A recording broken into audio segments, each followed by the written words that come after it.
pulled these out after dehydrating for several hours overnight, and they are pretty crispy. One thing I will say is if you want these to last just for the day, I would definitely put the olive oil on it.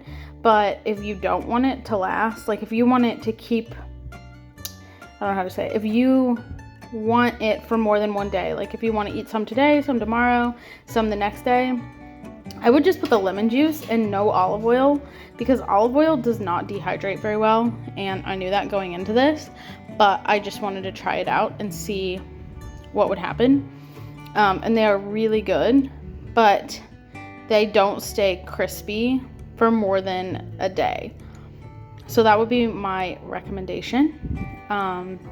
Other than that, they are fantastic if you have too many zucchini like I do.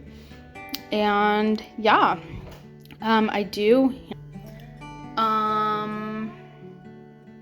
What was I gonna say? Oh, my next video will be how to can salsa, a homemade salsa that we make every single year.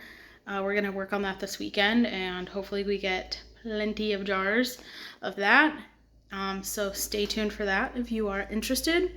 If not, I hope you're having a great day, great evening, great morning, whatever it is. I hope you're having a great one. And I'll see you in the next one. I don't think I've shown Calvin in this video, so. Calvin! Hey, yo! Don't mind our screens from our windows that we installed. That's what that is.